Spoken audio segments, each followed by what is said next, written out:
नमस्कार.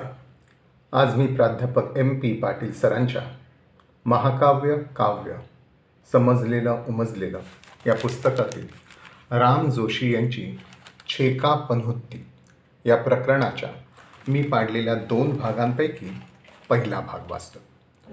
राधा सखी संवादी छेका पन्हुत्ती ये आयका, रसिक हो किती चतुर बायका. अंबरगत परी पयोधराते रगडुनी पळतो दुरी, काय हा धीट म्हणावा तरी. तो नंदाचा मूल काय गे, सांग कन्हैया हरी, नव्हे ग मारुत मेघोदरी. सासू सासरा पती यान देखत, अधरामृत माधुरी, घेतसे काय वदवा परी. तो नंदाचा मूल काय गे, सांग कन्हैया घरी, नव्हे ग मलयज करी चातुरी. सुवर्ण पाहुनी तनुवरी वंचक, रात्री शिरतो घरी, टाकितो हस्त तसा तनुवरी. तू नंदाचा मूल काय गे, सांग कन्हैया हरी, नव्हे हा दस्यू समजांतरी. सुंदर रतिजोगता मिळाला, पतीही सुभगा खरी, दुजिला असा मिळल काय तरी. तो नंदाचा मूल काय गे, सांग कन्हैया हरी, नव्हे गे रतीला मनमथ वरी. गुणवंत कुचावरी लोळे अति शोभला, तो कृष्ण काय नव्हे हार कळे ना तुला.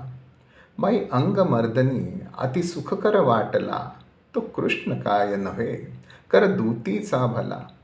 मज शीतल करतो श्रमी होनिया भला, तो कृष्ण काय नव्हे व्यंजन सुवत शांतला.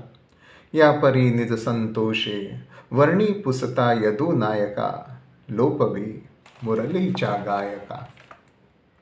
राधा सखी संवादी छेका पन्हुत्ती ये आयका, रसिको किती चतुर बायका. कंठी लपेटुनी सदा असावी, सुभगा गुणशालिनी, वाटते पुष्पवंती शोभिनी. वृषाभानुची सुता कायती, राधा लिकुचस्तनी, नव्हे रे माळ आठवली मनी. अधरचुंबुनी वंशसंभवा, लालस मधुरध्वनी, असावी मुखास मुख लावनी. वृषाभानुची सुता कायती, राधा लिकुचस्तनी, नव्हे रे मुरली जगमोहनी. विपरिताही तनुवरी घेता, सुदशा सुखदायिनी, लहानशी श्यामा गुणशालिनी. वृषाभानुची सुता कायती, राधा लिकुचस्तनी, नव्हे रे मत्कंबल भोगिनी. सरलाती समदशा गौरा, अतिश संयोगिनी, येतसे करी धरुनीचे वनी. वृषाभानुची सुता कायती, राधा लिकुचस्तनी, नव्हे रे यष्टी सहचारिणी. नखक्षताचे मृदुक्वणंती, नवनव गुणरागिणी, धरावी वाटे कवटाळुनी. वृषाभानुची सुता कायती, राधा लिकुचस्तिनी, नव्हे रे वीणा मृदू भाषिणी. वाकडी दिसे परी बहिरंतर निर्मळा, ती काय राधिका नव्हे इंदूची कळा. जी चांगट बसली धरून रसांच्या तळा, ती काय राधिका नव्हे भुजंग जगाबळा. किती मंजू बसंती रसाळ जिचा गळा, ती काय राधिका नव्हे गळ्या कोकिळा. या परी हरिधर राधेला वर्णून, पुसता क्षणी लोपवी, चतुर्हा यदुकुल पंकजरवी. श्रीकृष्णाची सख्या सवे, छेका पन्हुत्ती नवी, करी हा कविरायाहुन कवी. राम जोशी यांच्या प्रस्तुत लावणीचे छेका पन्हुत्ती अलंकाराचे सर्वार्थपूर्ण उदाहरण म्हणून दिले जाते. छेका पन्हुत्ती हा अपन्हुत्ती अलंकाराचा प्रकार आहे. जयदेव. अपन्हुत्ती अलंकारामध्ये उपमेयम असत्यम कृत्वा उपमानम सत्य तथा स्थाप्यते, म्हणजे उपमेयाचा इन्कार करून त्याच्यावर उपमानाचा आरोप केला जातो. छेका पन्हुत्ती अलंकारामध्ये श्लिष्ट वर्णावरून कोणी प्रकृताचा बोध करून घेतला असता त्याचा निषेध करून दुसरी व्यक्ती अप्रकृताचा निर्देश करते. या अलंकारात द्व्यर्थी शब्दांची योजना केलेली असते. दोन अर्थांपैकी एकाचा निषेध करून दुसऱ्याचा आरोप केला जातो. प्रस्तुत लावणीत राम जोशींनी पहिल्या कडव्यात राधेच्या तोंडी आणि दुसऱ्या कडव्यात कृष्णाच्या तोंडी श्लिष्ट शब्दांची योजना केली आहे. पहिल्या कडव्यात राधेचा तिच्या मैत्रिणीबरोबरचा नाट्यात्मक संवाद रंगवला आहे आणि दुसऱ्या कडव्यात कृष्णाचे त्याच्या सवंगड्यांबरोबरचे संवाद नाट्य रंगवले आहे. दोन्ही कडव्यांचा विषय राधाकृष्णाचा, कृष्ण राधेचा उत्तान शृंगार हाच आहे. दोन्ही कडव्यात राधाकृष्णाच्या मिश्किल स्वभाव वैशिष्ट्यातून एक प्रकारची मिश्किल रंजकता निर्माण होत असते. आपल्या मैत्रिणींपैकी एखादी कुठे सूज जुळण्याचे समजलेले असल्यास तिच्या खास मैत्रिणी त्यांच्या घोळक्यात तिला छळून बेजार करीत असतात. वरकरणी तिला ते हवेच असते, पण वरकरणी ते नाकारण्याचा ती बहाणा करीत असते. या त्यांच्या संवाद नाट्यात कधीकधी शृंगारिक चावटपणाचा अगदी कहर केला जातो. जवळजवळ असेच तरुण पुरुष मित्रांची खाजगी घोळक्यात घडत असते. या उत्तान शृंगार नाट्यासाठी रामजोशींनी मैत्रिणींच्या घोळक्यात राधा या नायिकेला शाब्दिक रंगमंचावर आणले आहे. प्रस्तुत लावणीत पेश होत असताना प्रेक्षक श्रोत्यांच्या मनाच्या रंगमंचावर आणि रसिक वाचक ही लावणी वाचत असताना त्यांच्या मनाच्या रंगमंचावर हे जीवन नाट्य उभे करण्याची रसभिजली शब्दक्रीडा या लावणीत आहे. या शब्दप्रभूचा हा शाब्दिक रंगमंचच आहे.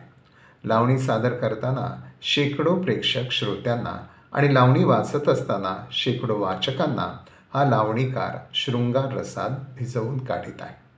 लावणीचे सारे नाट्यात्मक सादरीकरण त्याच्या लेखनातून आकारात असते.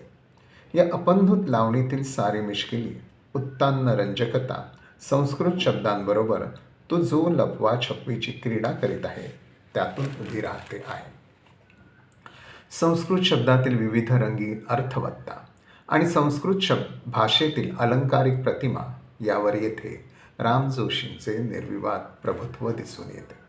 प्रामुख्याने अंबर, पयोधर, अधरामृत, पटविघटित कुचतट, वंचक, पती, कूच, सुवंश अशा शब्द प्रतिमांबरोबरची द्व्यर्थी क्रीडा यातून ती शृंगार रसात्मक मिश्किल उत्तान्न रंजकता रंगत असते.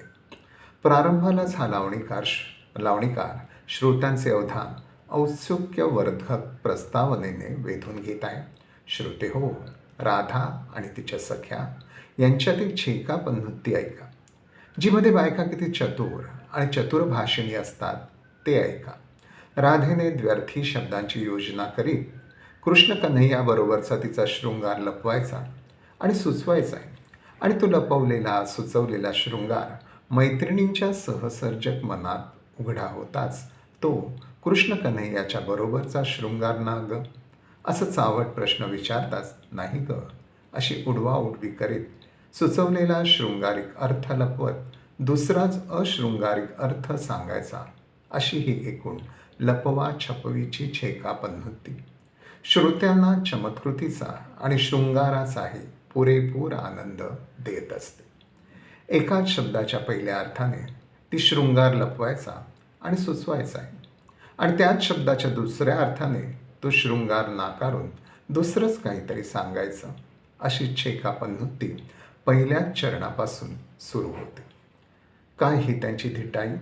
अंबरगत पयोधरते रगडूनी पळून जातो असे राधेने म्हणताच त्या शब्दातून लपवलेला आणि सुचवलेला वस्त्रांमध्ये झाकलेल्या अंबरगत स्तनांना पयोधराने रगडून तो पळून जातो हा अर्थ मैत्रिणींच्या सहज सर्जक मनात उघडा होतोच.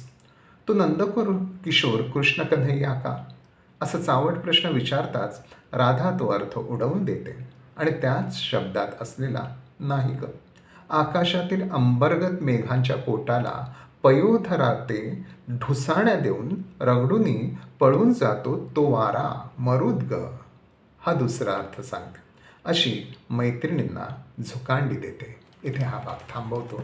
धन्यवाद.